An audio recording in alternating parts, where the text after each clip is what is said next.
बहुत समय पहले की बात है, ये पूरी दुनिया मैजिक से ही चलती थी। आग जलाने के लिए, ड्रैगन से लड़ने के लिए और घर में रोशनी करने के लिए हर जगह जादू का ही इस्तेमाल किया जाता था। लेकिन जादू को सीखना इतना भी आसान नहीं था। फिर समय के साथ वो लोग मैजिक यूज करना भूल गए और आसान तरीके से जीने का रास्ता चुन लिया। पर एक लड़का था जिसके पास कुछ तो जादू था। वो अपने बर्थडे पर एक लिस्ट बनाता है जिसमें वो लिखता है कि गाड़ी चलाना सीखना, दोस्तों को पार्टी में बुलाना और अपने पापा जैसा बनना। मगर वो मेरी तरह शर्मिला होता है, कुछ भी ठीक से नहीं कर पाता है, जिससे वो बहुत दुखी हो जाता है और अपने लिस्ट के विश को काट देता है। अपने पापा का फोटो देखकर उनको मिस करता है और उनका रिकॉर्ड किया हुआ आवाज सुनने लगता है। तभी उसकी माँ उसको बोलती है कि तुम्हारे पापा ने तुम्हें 16वें जन्मदिन के लिए एक गिफ्ट दिया है। और जब ये उस गिफ्ट को खोलता है तो उसमें जादुई छड़ी और चिट्ठी मिलती है जिसमें लिखा था कि कैसे वो अपने डैड को जादुई पत्थर से एक दिन के लिए जिंदा कर सकते हैं। तो उसका बड़ा भाई उस जादुई छड़ी को यूज करता है पर वो काम नहीं करता, जिसके बाद वो खुद उस लेटर को पढ़ता है और मैजिक काम करने लगता है। धीरे धीरे उसके डैड की बॉडी आने लगती है पर तभी उसका भाई वहाँ आ जाता है, जिससे वो घबरा जाता है और मंत्र को गलत पढ़ देता है, जिससे जादुई पत्थर टूट जाता है और ये सोचते हैं कि इसके डैड आ गए। लेकिन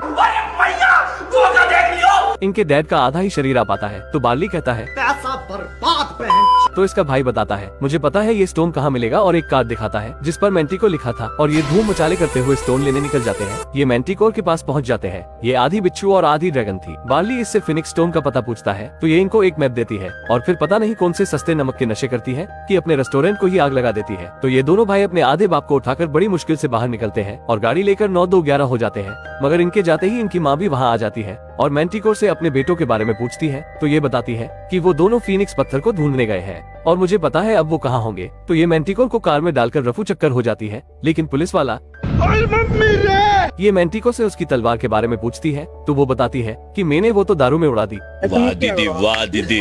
अब ये दोनों मेंटिको की तलवार लेने एक दुकान में जाते हैं और दुकान वाली के कान के नीचे एक रेपट जड़ के तलवार ले आते हैं। मगर थोड़ी ही दूर जाने पर बार्ली की गाड़ी का फ्यूल खत्म हो जाता है। तो इसका भाई कहता है छोटे जादू से इस डब्बे को बड़ा कर दे। लेकिन ये भूतनी का डब्बे को बड़ा नहीं बल्कि अपने भाई को ही छोटा कर देता है। लेकिन जादू तो थोड़ी ही देर में खत्म हो जाता है। मगर अब इनके आगे एक बड़ी सी खाई आ जाती है। तो बार्ली अपने जादू से खाई को पार करके उस पुल को नीचे कर देता है, जिससे उसका भाई भी खाई को पार कर लेता है। और आगे जाने पर इन्हें एक बड़ा सा कौवे का स्टैच्यू मिलता है और इसमें से एक पत्थर निकलता है। तो उस पत्थर पर पानी के निशान को देखकर ये भी पानी से होते हुए जाते हैं। मगर आगे इनके पीछे एक बड़ा सा एसिड का क्यूब पड़ जाता है। तो बार्ली जादू से अपने आधे बाप और भाई को बचाकर भागता है। मगर आगे ये एक टैंक में फंस जाते हैं जिसमें पानी भरने लगता है। तो ये गंदी औलाद अपने बाप को पानी में डालकर नीचे के पत्थर पर खड़ा कर देते हैं, जिससे कि ऊपर का ढक्कन हटने लगता है और दोनों बाहर आ जाते हैं और अपने बाप की टांगों को भी खींच लेते हैं। मगर ऊपर आकर देखते हैं कि वो तो अपने ही स्कूल के सामने आ टपके। तो बार्ली कहता है पैसा बर्बाद।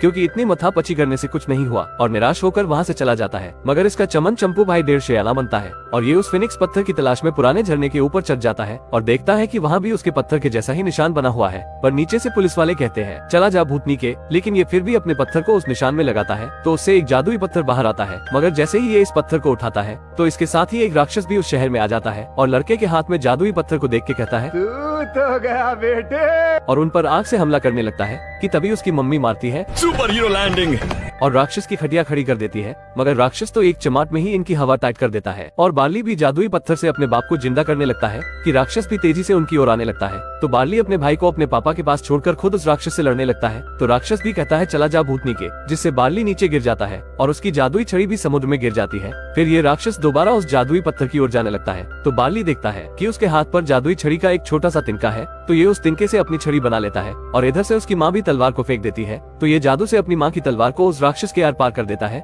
जिससे राक्षस खलास हो जाता है और बार्ली उसके मलबे में फंस जाता है। तो ये पत्थरों के बीच से अपने पापा और भाई को देखता है कि तभी सूरज डूबने के साथ ही इसके पापा भी गायब हो जाते हैं। फिर बार्ली को उसका भाई मलबे से बाहर निकालता है और अपने गले से लगाता है। अब उसके शहर में जादू का दोबारा से इस्तेमाल होने लगा है और अपना बार्ली भी अब स्कूल में बच्चों को जादू सिखाता है। अगर आपको वीडियो अच्छी लगी हो तो लाइक जरूर करें। ये आपके लिए तो फ्री है पर इससे हमारी बहुत मदद होती है।